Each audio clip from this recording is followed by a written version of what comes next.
right. Good morning, Bardstown and Nelson County. Welcome to Bradford and Brooks. Having a discussion off the air and not paying attention to the controls in front of me. Jim Brooks and Margie Bradford with you this morning. And we have looks a little overcast, but a beautiful Wednesday morning for mid-September. Been lovely weather. It's going to be great all week, I think, and maybe some rain off in the weekend or first part of next week. So get out and enjoy the weather, but not during this program. Stay tuned to your radio, unless you've got it on your phone and you're streaming it. You can listen to the live stream at WBRTcountry.com.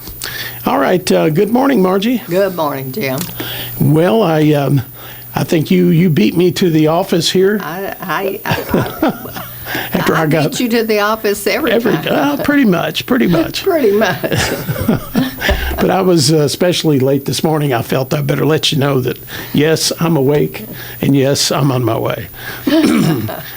We're glad to hear that. Well, that's a good thing about having a modern vehicle with Bluetooth and all this connectivity. I can talk to it and say, send Margie Bradford a text. Now, the only problem is sometimes with my Cox's Creek accent, it doesn't necessarily understand what I'm telling it to send you. And I've had to stop it from sending you some text that would have had you scratching your head. What is he trying to tell me? I'm free or something. What does that mean? It reminds me of many, many years ago. My cousin Larry Hamilton and his brothers and my Uncle John and Margaret. Anyway, the Hamiltons, if you knew any of those guys or know any of them still, they kind of have a certain drawl, the way they speak and kind of syrupy Southern. And this was back in the early days of voice recognition. And my cousin was trying to get, and this was in the very early days of voice recognition, and was trying to get the computer to understand, to take dictation. And the accent was just a little bit more than the computer could understand. So that wasn't very successful. But I'm sure nowadays it wouldn't be a problem, but this was very early on. So they were actually outpacing technology. All right. Well, Margie, we have a very special studio guest that I'm very happy to have with us this morning.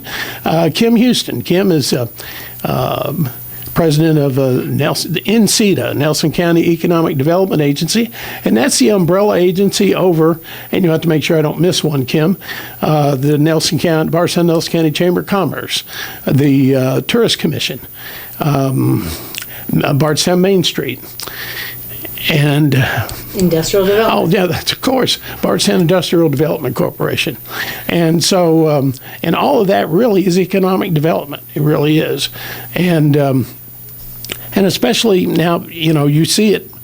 If you drive through downtown a lot, and you have over the years, we've seen an expansion in tourism.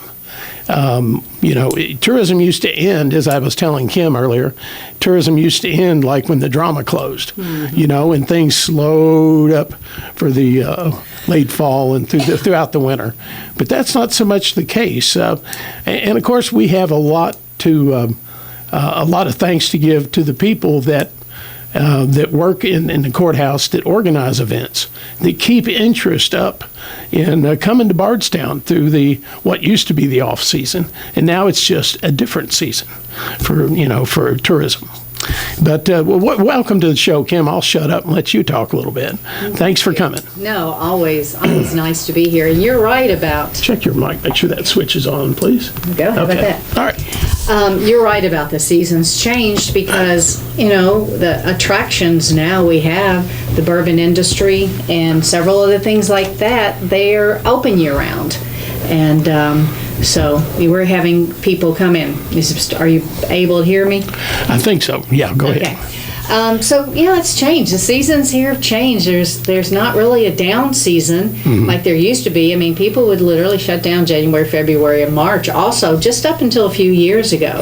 But now we're seeing people who want to come in the off season for some of our attractions. They don't like the crowds. They still have some. We hear they still have some, COVID-itis, and they don't like being around lots of people. And they're coming in the off seasons, and it has really been good for our companies to keep it going for 12 months rather than just the months we used to do before. Well, I know that encouraging people to come and getting people here is more than it used to be. So what are some of the things that you do to keep that going all year long? The competition is great too for places to go. I mean, we used to be, we are the bourbon capital of the world, but we were really at one time the only place you could go to actually walk through a distillery and see a distillery and all of that. I remember the days of the trolley in Heaven Hill. You hop on the trolley and then you go on out to Heaven Hill, go through the bottling plant, and that was a tour. But now these distilleries are being built all over the state, and Louisville is developing, Lexington's developing, Shelbyville's developing.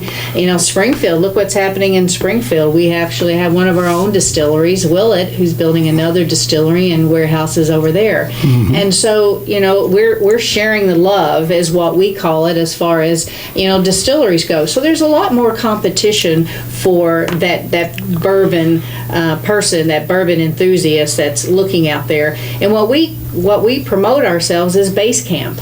And I think you all remember before COVID, I couldn't pay a hotel to come to Bardstown. Right. We kept telling them, please come, if you build it, they will come, because we saw what was happening. But nobody believed us. We were just a town with 14,000 people, and, we didn't think we'd need to have a Marriott property here. And then, during COVID, when we had 2 hotels going up and one up right after that, then, our tourism really became legit after that, that you could stay here. We were a destination. We were not just a pass-through. We're not a place you go to during the day and you go somewhere else at night to stay. We became a destination. When we became a destination, it all changed. We just have people staying here more, spending more here, going to the restaurants, staying at the hotels, and it really all changed when those hotels came to Bardstown. How many hotels do we have now? Oh goodness, 6 or 7 hotels.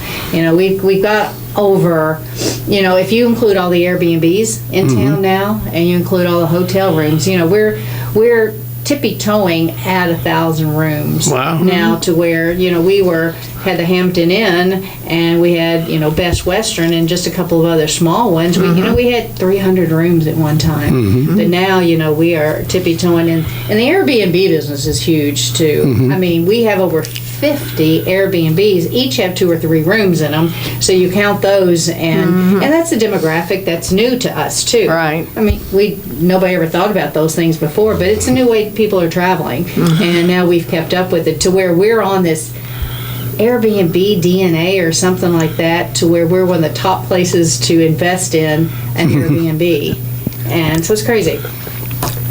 Well, I know the whole town's getting gentrified in manner of speaking. It is, and you know what? I think the city was smart to put those regulations in place. I agree. We need the single family housing. Sure. We don't want an Airbnb on every corner or 2 on every block. We need to make sure that we still have life downtown with people living there and families living down there, and they're not taking up all of our single family housing. And so that's why, they're not a moratorium, but the restrictions are pretty tough now, to where you'd be hard pressed to find a place to put an Airbnb in Bardstown now, due to the regulations. Now the county's different; they have no regulations, Right? So you can put them in the county anywhere. Right, and in fact, I think their Nelson County Board of Adjustments had several on their most recent agenda. Yeah. But there was discussion back when the first regulations were created regarding Airbnbs about, well, when hotels come, that market will dry up, but that's not what we've seen. It's a whole different experience that people are looking for when they want an Airbnb. It's not just, I want to spend the night or 2 nights here. Right. It's a whole, they want something different than the hotel experience. They want the entire house. They want their own kitchen. They want their own place. They want to park outside it. I've full disclosure. I own one. Mm-hmm. I was one of the first ones in Bardstown, but just because I saw a need, and my brother and I had a place downtown, and we said, there's a need for some kind of high end accommodations for people who are coming in. We tend to get 2 couples that travel together. That's kind of what we get. But we didn't have it, and this was pre the new hotels coming in. Right. And now they're just so popular. People have an extra place in the upstairs. Maybe they have a business downtown. They're not doing anything on the second floor. Those are filling up. Sure. And but yeah, it's different. It's a different crowd, really, too, that come into the Airbnb or VRBOs or just vacation rental, whatever Right. you want to call them. Yeah. Well, Kim, Bardstown, it seems to me, always has had a different kind of tourism. When I say a different type of tourism, it didn't really affect the locals' lives. And I think that's been one of the big attractions, is that we're a tourist attraction, but we're not a touristy place. We're not a touristy town to have. We're not a Gatlinburg. That's that's the Lord kind of help thing. us, let's never be one. I don't think we'll ever put a taffy store in downtown Bardstown, a fudge or taffy store in our community, and we're not that. And we don't want to be that. What we want to be is a neat, cool, small town to where people can come, they can stay, they have places to eat, they have cool places to shop. You have several things to keep you occupied for 2 or 3 days, but you spend your money here. And with the cute boutiques that we have downtown and all this now, Evergreen's downtown, which has kind of changed that first block of 3rd Street so much, just because it's totally diversified what we had downtown in the first place. So you're absolutely right. I like to say we're kind of a little more on the high end of tourist towns, to where what we offer are not just trinkets. We offer experience. It's a genuine downtown. It's a genuine downtown. It's a genuine small town with a downtown. Right, absolutely, and I hope we will always be that. Well, Kim, let's switch gears a little bit towards economic development, and I know that. How long have you been involved with economic development now? Well, I have been 22 years in this job, going into my 23rd, and then 7 years at the chamber. So I'm tippy-toeing on 30 years doing this. And I was talking to the mayor this morning. It was really funny because we were talking about Virginia Browning. Oh, yeah. Virginia Browning, who was the chamber director forever and ever. And I worked for her. Yeah. And that's why I'm doing what I'm doing, because I told her when she retired I wanted her job. Well, she came calling when she was retiring. And I remember I got her job, but I used to think, oh my gosh, Virginia, you need to retire. At that point in time, I thought, you're old. You've been here a long time. You need to retire and go travel and do things with your other older friends. I'm older than Virginia was when she retired. I did the numbers the other day. I'm like, oh my gosh, I'm now Virginia Browning. I am that person. And it shook me up a bit. I'm like, oh, I like to think that I'm not as old. But she was a staple here for so many years. We all thought that. Now I'm kind of her. But in a couple of decades, we've seen a significant transformation in the economic development picture here in Bardstown and Nelson County, to the point where we really we need additional land for industrial development. Yeah. A dozen years ago would have thought that the Nelson County Industrial Park would ever run out of land or run out of large tracts anyway. I didn't. I thought I had a lot more life in that park. Well, and then Bardstown Bourbon came in, and they didn't want 15 acres or 20 acres. They bought, what, 100 plus? They bought 100 acres. Yeah, and that, and I remember the discussions and the doubt, well, what are they going to do with 100 acres? Well, There's a lot of doubt at that time, because there was only going to be 25 jobs associated with it at that time, too. right, but we've seen what that's turned into, a real Napa style destination on the Bourbon Trail. My son worked out there for a while as a dishwasher, and he was just amazed at what a wonderful facility that was, and how hard he had worked. But he enjoyed that. But yeah, it really is and all of our. All the additional distilleries and facilities. I mean, look at Heaven Hill's their expansion on their bourbon center. Distilleries aren't just building facilities; they're building an experience, They are. and that's where it's at. And But in addition to distilleries, what about the economic picture? As I said before the show, a lot of times we forget about economic development and all the existing business and industry that's here, and their growth and development. A lot of times we don't give that much thought. We're always looking for what's new coming to town. We are what's new and shiny and, sexy. And the bourbon industry has been that. But we have been working, right now we have over 50 manufacturing facilities in Bardstown and Nelson County. And they go from the smallest tool and die shop. One of the smallest tool and die shops is actually doing work for BMW and Volvo and some major players, all the way up to 500-600 with Auto Kineton, which was Tower, or Heaven Hill, and some of our biggest up there. And there's everything in between. Last year, my board asked me to do something when we were doing the comprehensive plan.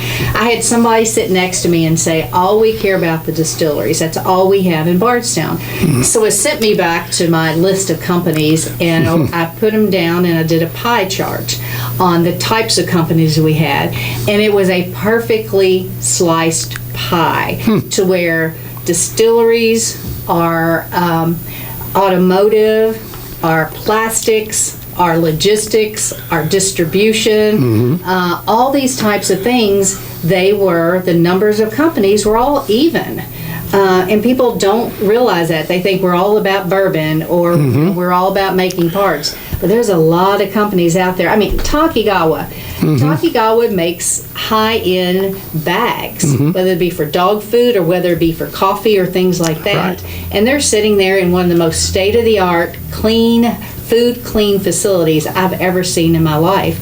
And the technology and everything they have, and people have no clue what happens behind these walls of these huge manufacturing facilities. And it's incredible what we have. And they came all the way from Thailand to locate in Bardstown, Kentucky, and been very pleased. I mean, it came from Tokyo and located in Bardstown, but they've been very, very pleased with us and have just hard workers. Yeah.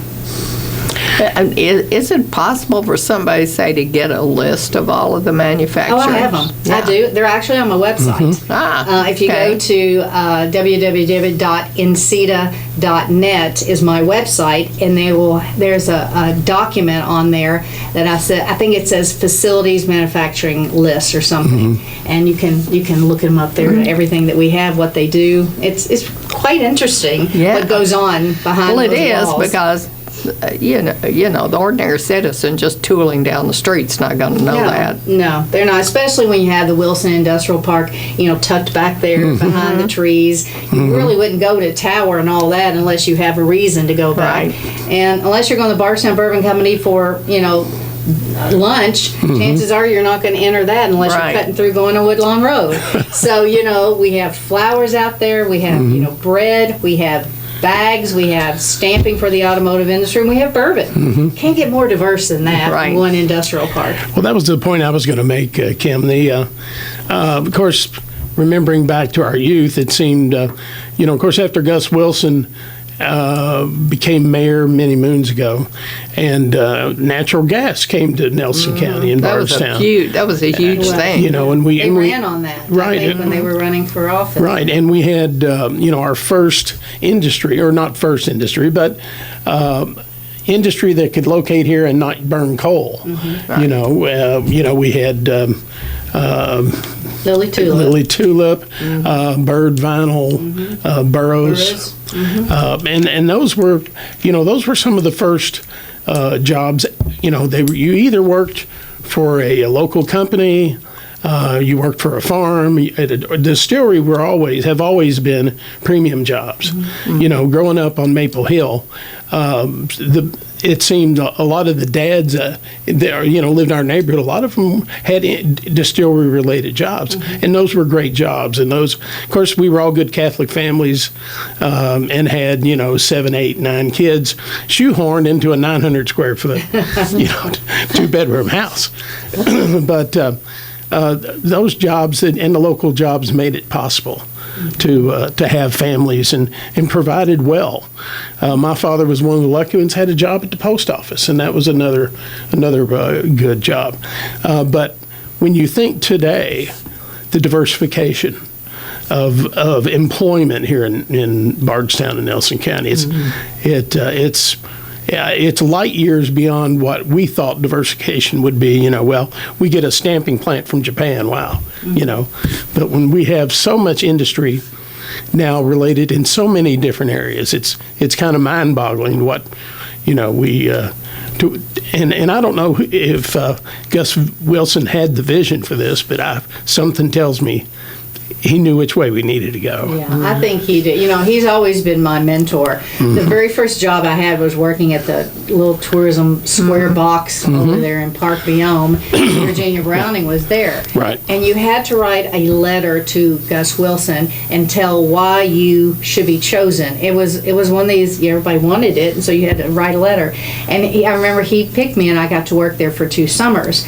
And ever since then, there was no one ever that had that kind of vision to continue to move forward, and it all started with him. I mean, we give him credit for so many things. I mention his name still so often because he's the one that convinced me to apply for this job. I mean, I don't know that I would have. He talked me into doing it, but and he had a love for this community like no other, and I wish he had lived long enough to see where we are today. I think he'd be very pleased. I think he would. I remember one of the things I remember about when he was in office, he had the governor's mayor's advisory committee. Yes, he did. And I mean, he had a really cross section of the community, and would actually have a meeting. And where you were to stand up and discuss your concerns. Right. And I remember that really very vividly. That and it was just people were free to say what they wanted, but he really did listen to the community. I mean, he wanted to represent a broad cross section of the community. I think he did. I think he did too.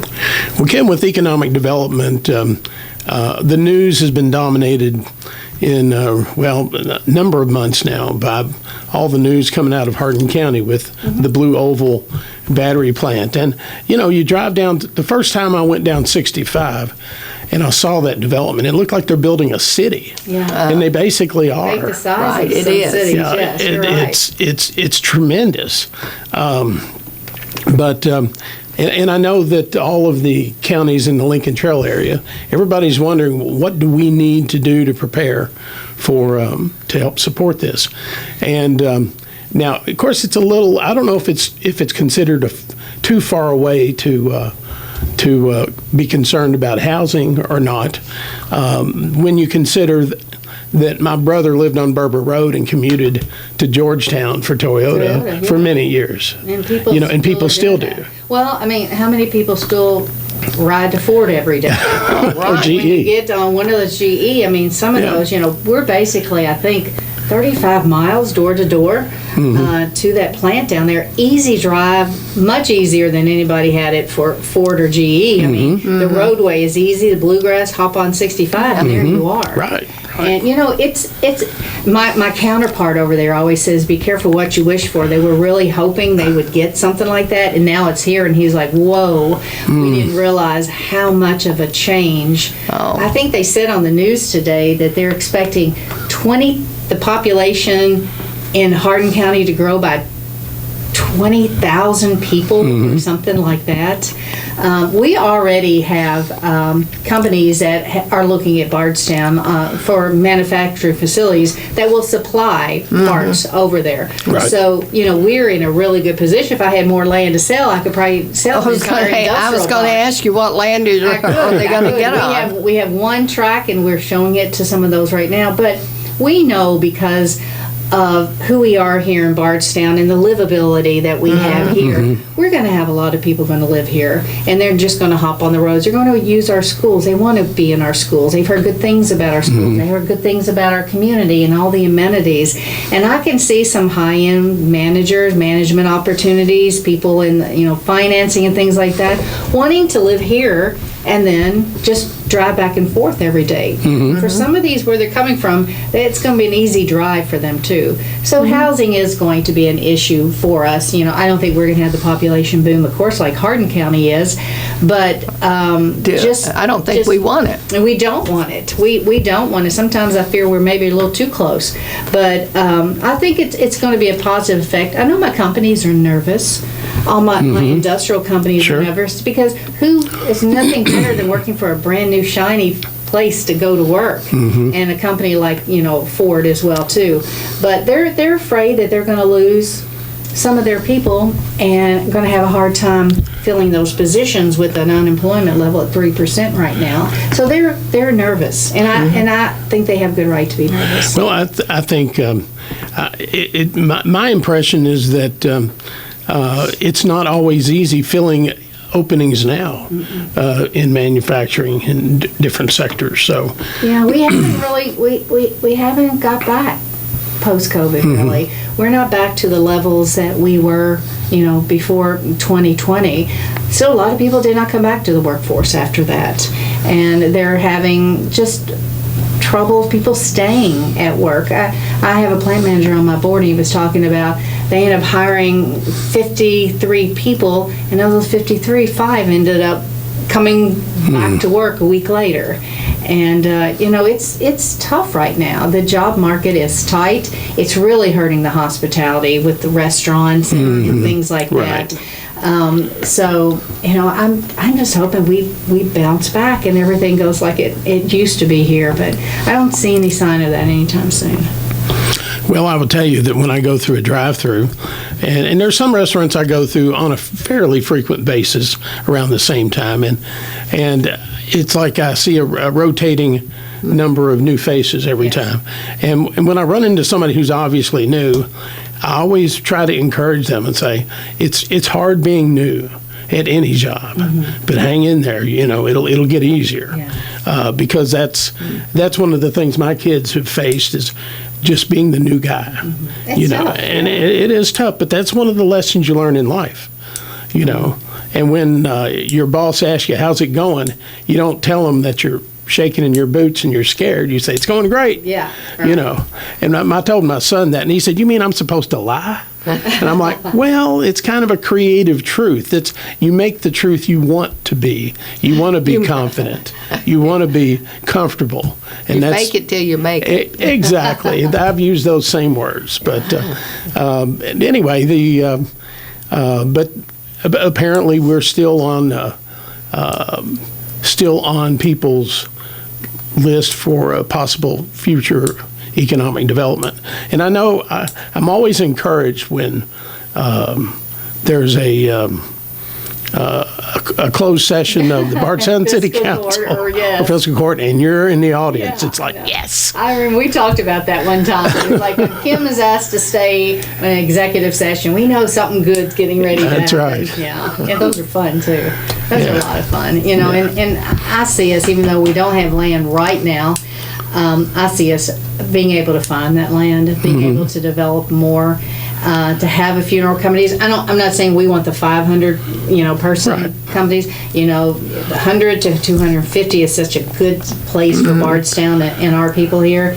But just the economic development in general and the tourism business and that is just getting those people here, getting those bodies to work.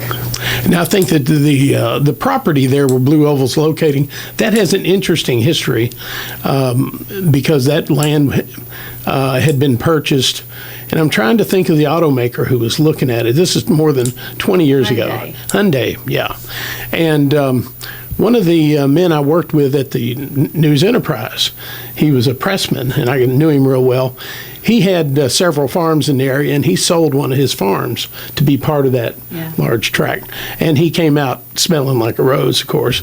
But anyway, he was disappointed. I remember when that deal fell through because, he gave up his farmland and, for the greater good. But finally, and I think he passed away, unfortunately, and he never saw what's happening now. But it was the right time and right place.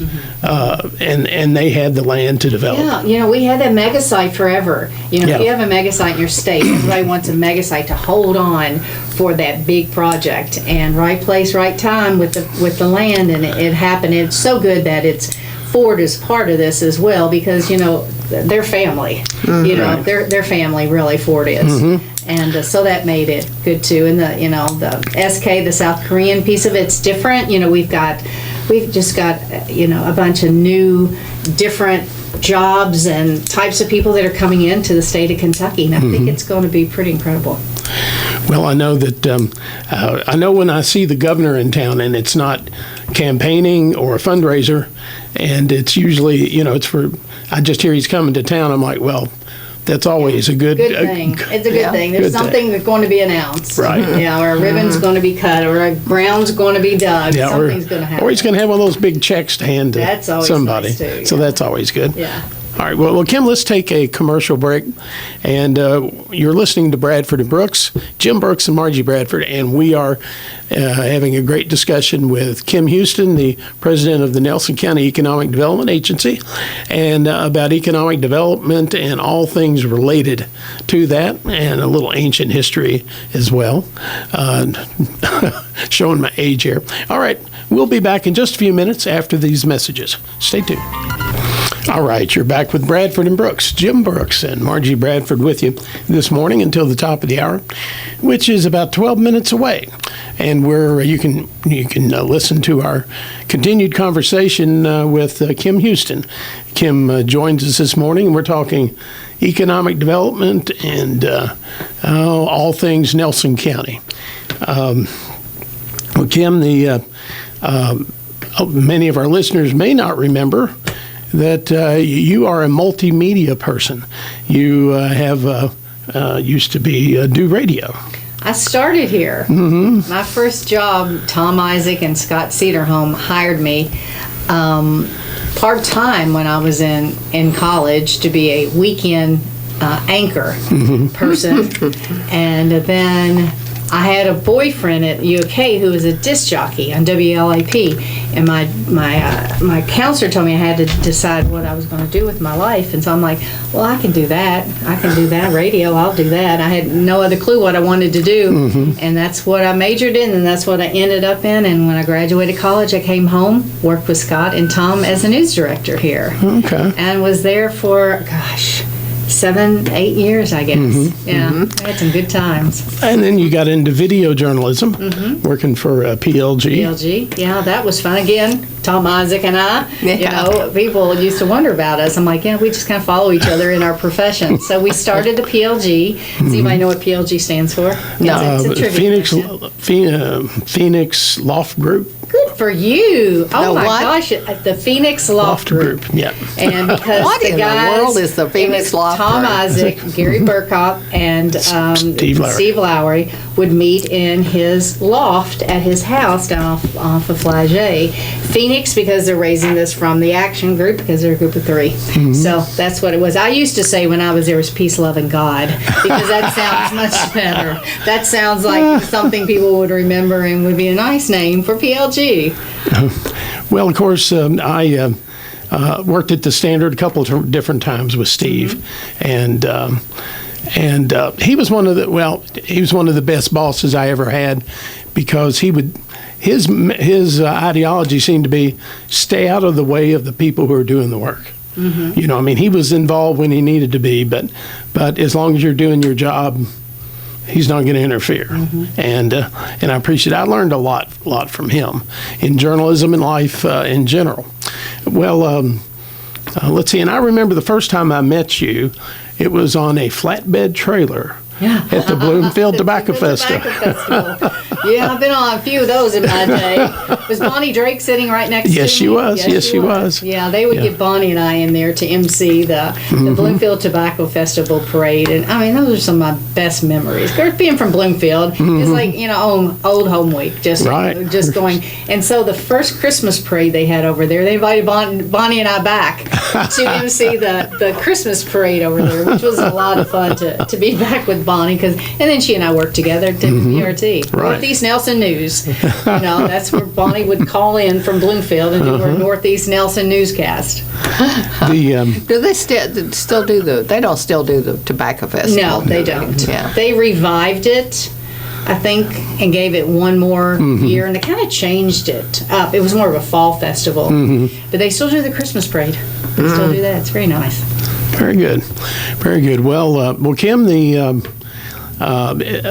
frustrating thing for journalists talking about economic development is you really can't talk about things that are in the works. You can. And I hate that because I don't keep secrets well. But, we sign in these things, and even my poor husband knows nothing what I'm doing during the day, but we all have to sign these non-disclosure agreements, because if it gets out that a company is either moving or starting up or whatever, stocks change, employees get nervous that are working at these facilities, and you never know a deal is done until the deal is done too. So they never like it to get out for many, many factors. And I didn't learn that until, well into my career of doing this. Like, why do we have to be so secret? Why do I have to sign this? Why can't we talk about it? Just because it's a big business, and they just can't let anything out for competition reasons as well too. Their competitors may decide to move in first. Right. Well, for our listeners, how has economic development changed since COVID? Have you seen an uptick in interest, or did COVID have a chilling impact on the interest in economic development in the area? I think we're popping back now. We didn't have people visiting because nobody wanted to come anywhere. Right. We were better than Louisville or Lexington because we were a small town, and people felt comfortable coming to a small town where it seems like more open air, and you felt safe here. But site selectors weren't looking, companies weren't looking to expand at that point in time. Everything was really put on hold. And then, post-COVID, here we are, the main issue we're dealing with right now, we've got companies wanting to expand and things, but they're just having trouble getting the employees that they need. And that's a universal problem. It's not just Bardstown, it's not just Nelson County, it's not just Kentucky, it's not just U.S. It's happened all over the place. And just the piece of trying to get the employees back to work, back full-time, back from working at home or whatever, it's a challenge, and I think companies are trying to figure out how to remedy some of that. Well, do you think the problem is that there aren't enough people, or there aren't enough people qualified, or there aren't enough people who are just applying? Well, there's not enough people who came back into the workforce, and for many reasons. And we've polled them. We've had conversations with people. Either it's child care reasons. Now, we have some child care places closed down. The transportation issues. Not everyone has transportation to get to work. And then for the longest time, we had those benefits that came from the state. They were writing checks, and people were saying, "Okay, I've got enough money to live. I don't have to work right now." And they got used to to that, and that was a life that they liked, and not a lot of them want to come back to work. Most of those checks are gone now, but you know, people got in a lifestyle that they enjoyed, and they just did not go back to work.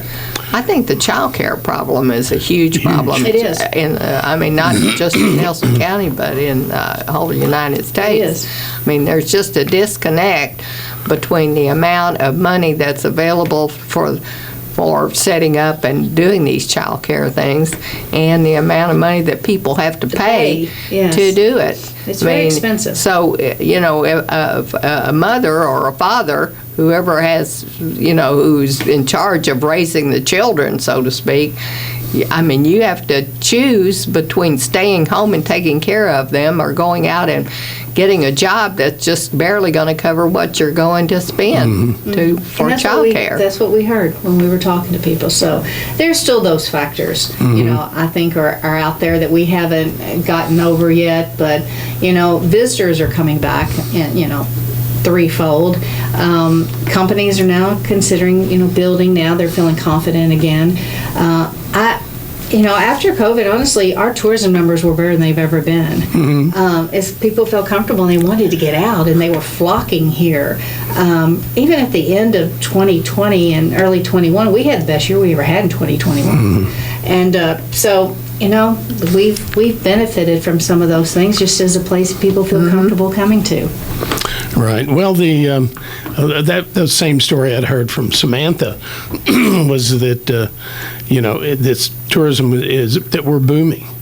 You know, and I think and you know, all you have to do is drive down 3rd Street on a weekend or even weeknights, you know, and you can see the evidence of tourism, and not all out of state, but a lot of out of county people. You know, we're a great destination to go spend the day or day trippers. We get a lot of those, or we get the Cincinnati and Nashville's that come in just for the night. I think that's our biggest demographic right now is the Cincinnati and Nashville, the people that come in here.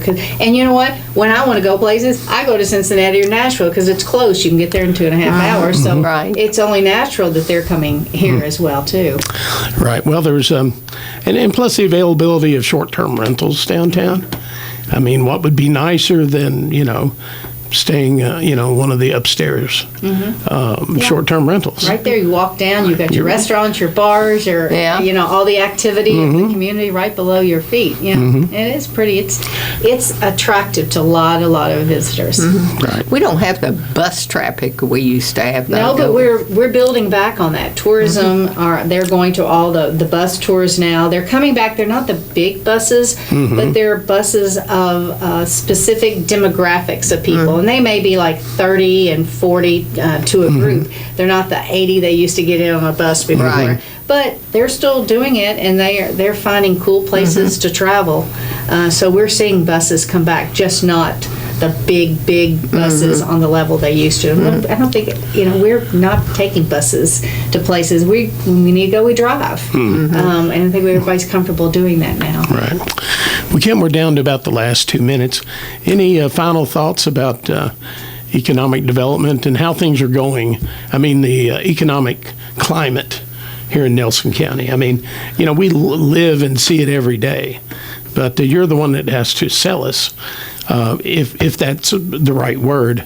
But you've always said that the community really sells itself to people that are interested in moving here. Bring me a wife of a plant manager, and I'll sell the community to them, and she'll convince him to put the plant here. It's so much about the town itself, the schools, and all that that's going to sell it. You can't. Just don't know the number of times I've taken people to the hospitals to see it, or to housing, or to our schools. It's all about that. And now and soon, and we're going to come back, the mayor and I are going to come back here real soon, hopefully, and talk about our best project with our new indoor recreation center. We finalized that project, and we have something to show here pretty soon. Okay. So he and I are getting ready to hit the road and do our dog and pony show. That's going to be a new livability issue, too. Oh, yeah. So that's going to be something, because we changed something that's not something for just families only. only in this, so we're excited about it. Yes. Well, I mean, we've been talking about this, seems Yeah. like for years. Yeah, we have. I started the project almost 20 years ago, and here we are. And I told Dick, this is my third time trying. Third time I now am not doing it. So before I retire, I'm like, I'm going to do this project. I'm going to do Well, we look forward to hearing it. Yes. Well, Kim, we're out of time. Thank you so much for coming in Thank you for today. asking. It's always fun. And we'll have you back. All right, that's it for Bradford and Brooks. Stay tuned for the news at the top of the hour, and have a great week. Margie and I will be back next Wednesday with another Bradford and Brooks.